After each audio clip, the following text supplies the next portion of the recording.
कांग्रेस नेताओं द्वारा सांसद राहुल गांधी की भगवान श्री राम से तुलना करने के बयान ने तूल पकड़ लिया है, जिसके चलते अब भाजपा हमलावर होती नजर आ रही है। बयान को लेकर भोपाल सांसद प्रज्ञा सिंह ठाकुर ने कांग्रेस पर निशाना साधते हुए कहा कि कांग्रेस के लिए तो राम थे ही नहीं, उन्होंने तो उन्हें काल्पनिक बता दिया था। अब कांग्रेस को राहुल में राम दिखने लगे। हर व्यक्ति में राम है। राहुल यदि भारत में रह रहे हैं तो राहुल में भी राम है। वहीं मीडिया से चर्चा करते हुए उन्होंने कई मुद्दों पर बेबाकी से अपनी बात रखी। 2019 में भारतीय जनता पार्टी की ओर से लोकसभा चुनाव में मैं प्रत्याशी रही, चुनाव लड़ी और उसके पश्चात विजयी हुई।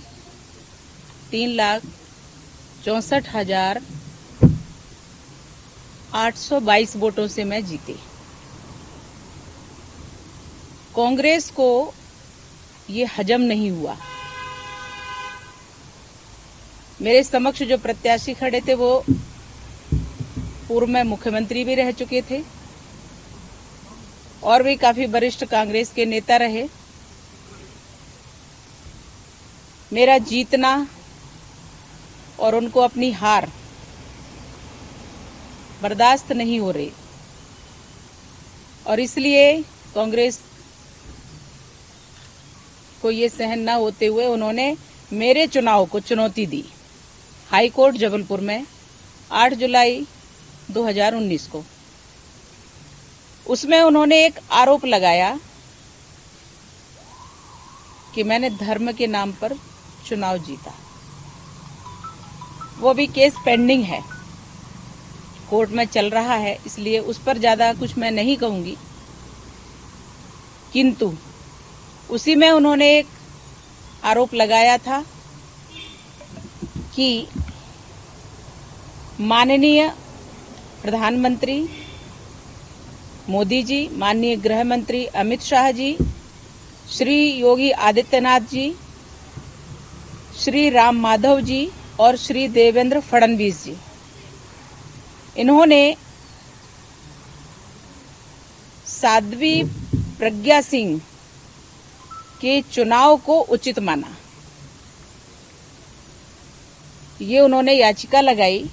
कोर्ट ने आदेश किया, विषयों को सुनकर सभी कंडिकाओं को तुच्छ, अनावश्यक, अनुचित मानते हुए याचिका से विलोपित करने का आदेश दिया जाता है। आज का विषय यही है।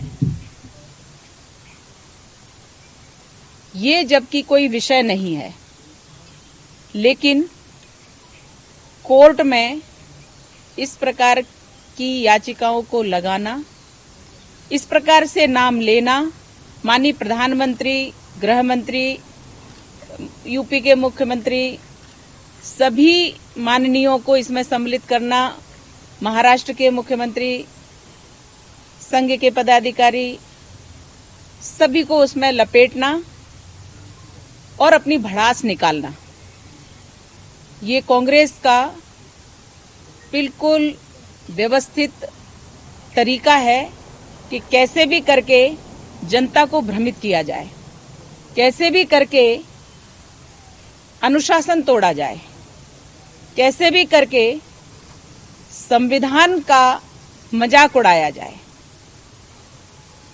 और ये इस बात का कि कोर्ट की इतनी कठोर भाषा में जो उन्होंने निर्णय दिया है, कोर्ट ने, वह निर्णय जब आया तो सभी को चौंकाने वाला था कि इस प्रकार की याचिकाओं को भी लगाया जाता है, जबकि ये लोकतंत्रात्मक देश है, किसी को भी चुनाव लड़ने का अधिकार है।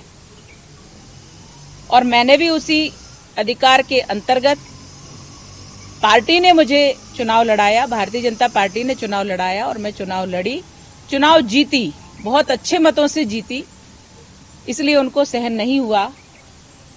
ये आज का विषय था और मुझे लगता है कि इसी प्रकार से खुन्नस निकालने वाले लोग ये सब करते रहते, जनता को भ्रमित करते हैं, जबकि हार और जीत ये लोकतंत्र के अंतर्गत सभी पहलू आते हैं। चुनाव जब लड़ा जाता है तो कोई पक्ष हारता है, कोई जीतता है, परंतु सभी सामंजस्य से राष्ट्र कार्य करते हैं, समाज का कार्य करते हैं, जो कि कर्तव्य बनता है। परंतु कांग्रेस इस बात में सदैव हटी रही है।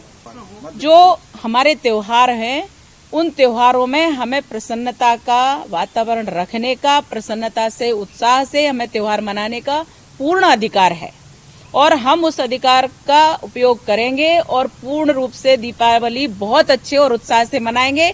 और मैं भारतवर्ष को कहना चाहती हूं कि सभी उत्साह से दीपावली मनाएं, खूब पटाखे चलाएं, सब कुछ करें, लेकिन अपने पर्यावरण को बचाने के लिए पौधे अधिक से अधिक लगाएं जो वृक्ष बन करके ऑक्सीजन देंगे। हम पॉजिटिव बात करते हैं, नेगेटिव बात नहीं करते हैं। और जो जिस प्रकार के जब कोई और त्योहार होते हैं, बकरे जब कटते हैं, ढेरों चमड़ी उनकी और हड्डियां जिस प्रकार से सड़ने के लिए वातावरण में फेंक दी जाती हैं, उन पर कोई नहीं बोलता।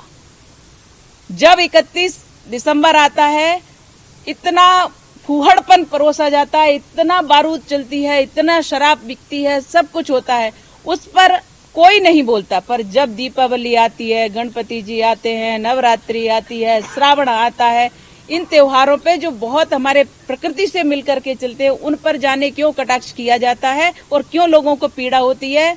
इसलिए जो कहा जा रहा है कि हमारी संस्कृति है, ये भारतवर्ष है, इस संस्कृति में जीने का, अच्छे से उत्साहपूर्ण जीवन जीने का